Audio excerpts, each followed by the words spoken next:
ბავშვი შემოყვანა მინდა ფეხბურთზე და მოვედით ახლა რომ რაღაცა მწვრთნელებს გავესაუბრო პირობებზე. ეს არის ჩემი ბიჭი, ქუდიანი. ხო, ჩვენ სახლები ვართ, 2013-იანი არის ჩემი, ლაზარე.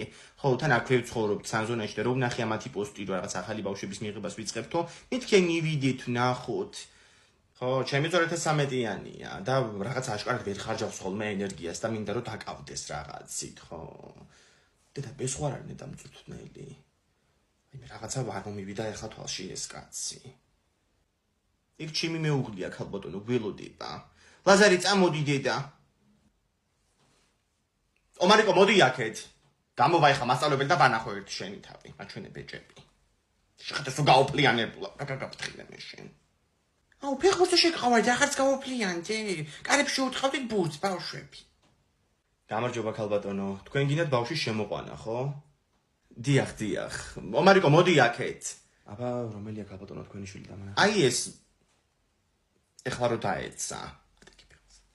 ხო, ეხლა გეტყვით რაშია საქმე. აით ეხლა ცოტა ხნის წინ რომ დედა სანზონარ 18-ში შემიყვანეო. თან თავის მეგობარი დადის აქ. ხო, 1-3 წელია და ვივლიან ესენიც ერთად.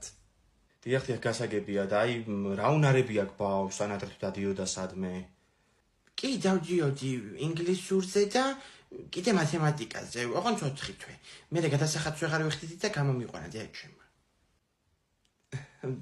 ხო, რა ვიცი, ახლა უნარები სირბილი უყვარს. ეს დადიოდა, 1 წელი დადიოდა ფეხბურთზე, მაგრამ ვით აღარ მოეწონა მერე. ხო და ვეღარ ვიხდიდი გადასახადს და მაგიტო გამოვედი. გადიო.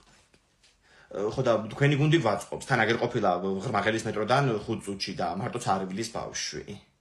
მოკლედ, ჩაგწერთ, ნენელა ვიაროთ, შევხედოთ, სად უფრო ითამაშებს კარგად, თავდასხმაში, დაცვაში, მეკარეთ და აი მე ოღონდ მეკარი არა, აი ძალიან გთხოვთ რა. და რატო ქალბატონო? რა ვიცი, რაღაც მეშინია. აი მე რაღა მაინც ეს დააყენეს კარებში. ომარიკო, მიდი ეგ პენალტი უნდა აიღო. დათმა აიღო. ლაზარე გაუტანდა აბა ამას გოლს ლაზარე. ძალიან დიდი მადლობა ქალბატონო. ლაზარი, წამოდი.